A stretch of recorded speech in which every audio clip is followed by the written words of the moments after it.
Un cordial saludo. Un día más, con la gracia del Señor, proseguimos el comentario del Catecismo de nuestra Madre la Iglesia. Esto de adorar a Dios en Jesucristo y no en unas piedras, es que es algo que tiene una importancia tremenda, pero tremenda, y de una actualidad social, cultural, incluso política, pero tremenda. Pongo este ejemplo. Cuando en alguna ocasión pues he podido ir con algunos grupos de peregrinos a Tierra Santa, y cuando uno se coloca al otro lado del torrente Cedrón, en la parte alta, viendo desde allí el monte, viendo Jerusalén, un panorama impresionante, ¿no? Y viendo la explanada del templo de Jerusalén, allí ve uno lo que es un conflicto que solamente el cristianismo puede superar, un conflicto entre musulmanes y judíos que solamente el cristianismo puede superar. Me explico. ¿Sabéis cómo el templo de Jerusalén fue destruido? Y cómo siglos después los musulmanes construyeron en la explanada del templo, en plena explanada del templo, construyeron pues una mezquita, o mejor dicho, dos mezquitas, esa mezquita de la cúpula de oro, que todos tenemos en nuestra memoria de haber visto fotos de Jerusalén, esa mezquita de la cúpula de oro, y también está una mezquita más pequeña que es la mezquita de Al-Aqsa, ¿no?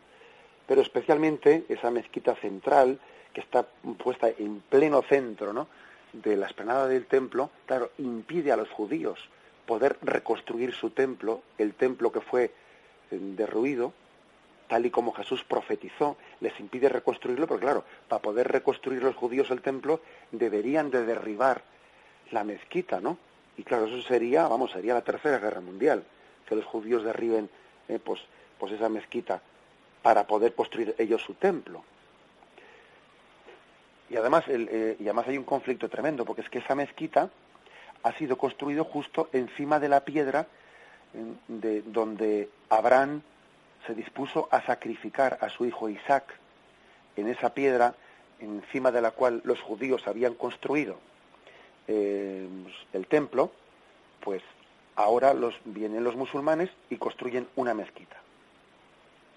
Conflicto tremendo, porque es que dicen los musulmanes que en esa misma piedra es desde donde Mahoma subía al cielo. Entonces están luchando los dos por la misma piedra. Para unos es la piedra en la que Abraham sacrificó a Isaac, bueno, para los judíos también, pero para los musulmanes y para los judíos también, pero es que además los musulmanes añaden que es que en esa misma piedra, desde ella, Mahoma sube a los cielos. Y por eso, en la parte baja, ¿no?, en una de las paredes del templo derribado, allí es la famosa el muro de las lamentaciones, donde los judíos se lamentan y lloran porque el templo fue derribado y no ha sido reconstruido todavía. Es el lamento del pueblo judío de que el templo no ha sido reconstruido. Y claro, tú llegas a Jerusalén, ¿no?, y estás viendo ese panorama impresionante, arriba los musulmanes rezando, cómo entran a la mezquita para rezar, o allí en la explanada se ponen todos y rezan, ¿no? Abajo del muro ves cómo están los judíos lamentándose, ¿no?, y gritando y llorando porque su templo está derruido. Y entonces entiendes perfectamente las palabras de Jesucristo. Llegará un tiempo en que los verdaderos adoradores adorarán a Dios no en unas piedras, no en un monte, sino en espíritu y en verdad. Porque Dios no está presente en un monte o en otro monte o en estas piedras o en las otras piedras. Dios está presente en el templo espiritual que es Jesucristo. Viendo aquel panorama, ¿no?, uno entiende toda la fuerza que tienen las palabras de Jesucristo. Y además, dentro de ese conflicto terrible, ¿no?, fratricida, ¿no?, que existe entre musulmanes y judíos, que tiene también raíces religiosas muy grandes, ¿no?, porque parece que uno le estorba al otro. O los judíos, estos ortodoxos, consiguen que en un despiste de los musulmanes les derriben la mezquita de arriba y reconstruyen su templo, o los otros están vigilando, y bueno, es decir, que es algo irreconciliable, porque es que luchan por las mismas piedras, ¿no? Entonces, quítate tú de en medio para meterme yo, Y es una especie de lucha allí, mismo Jerusalén, por intentar moverle a uno el mojón de la piedra, y ya te quita un cachito, etcétera, etcétera.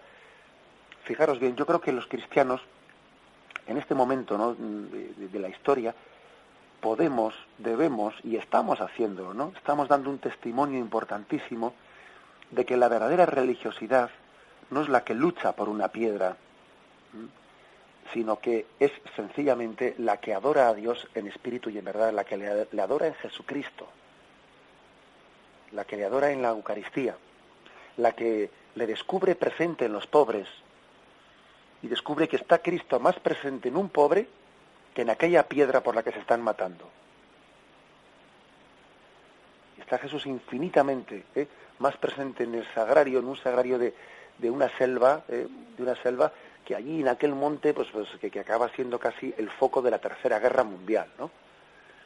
Creo que los cristianos, en el fondo, el cristianismo tiene la llave, fijaros bien, ¿no? La llave de la resolución de un conflicto como ese, que es ser verdaderos adoradores, adorar a Dios en espíritu y en verdad, ¿no?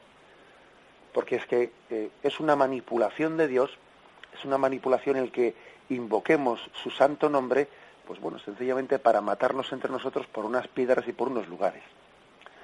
Claro, algunos me estaréis pensando, sí, pero también nosotros pudimos hacer algo por el estilo, pues con aquellas guerras de las cruzadas en algún tiempo histórico determinado, ¿no? Hombre, es verdad, y también no en vano Juan Pablo II pidió también perdón dentro de aquel año 2000, dentro del año jubilar, pidió también perdón en nombre de todos los cristianos que pudieron pecar también por ese tema concreto, ¿no? Porque aunque, bueno, derecho, yo creo que les asistía a los cristianos un derecho a quejarse, por el hecho de que los lugares santos fuesen arrebatados, ¿no?, por los musulmanes y que se les impidiese a los cristianos venerarlos, y lo máximo todavía cuando los musulmanes destruyen la tumba de Cristo, ¿no? Les asistía a los cristianos un derecho legítimo de quejarse frente a ello, ¿no? Pero claro, una cosa es quejarse y otra cosa es discernir si es proporcional, pues devolver el mal con mal, ¿no? Es decir, porque al final cuando te metes, cuando emprendes pues una obra, una batalla, una lucha, una guerra, al final es muy difícil ser proporcional. Al final casi siempre por hacer el bien acabas cometiendo el mal. Es que es muy difícil ser proporcional cuando se ataca el mal con la violencia, ¿no?, con los métodos violentos. Por eso también la Iglesia pidió perdón por ello.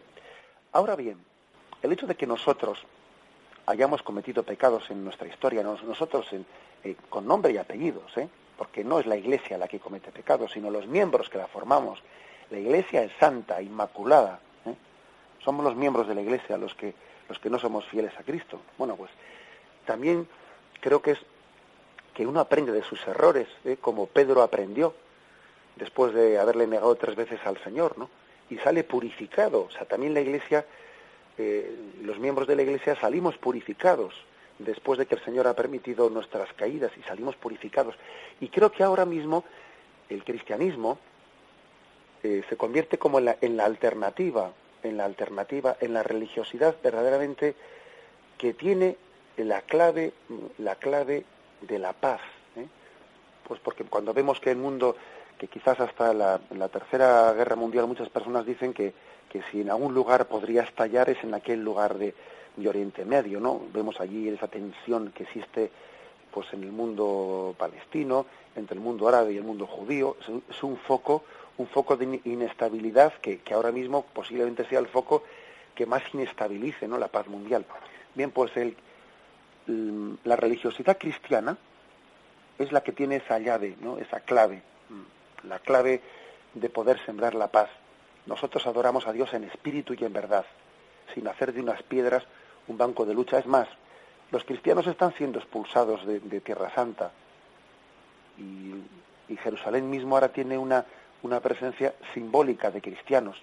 Allí están los franciscanos que heroicamente conservan aquí a unos lugares santos para que los peregrinos puedan visitarlos. Y es una pena, ciertamente, que los cristianos marchen de Tierra Santa, pero al mismo tiempo están dando un testimonio en ese marchar. Desearíamos que se quedasen, por supuesto, pero también dan un testimonio, en cierto sentido. ¿Cuál es el testimonio?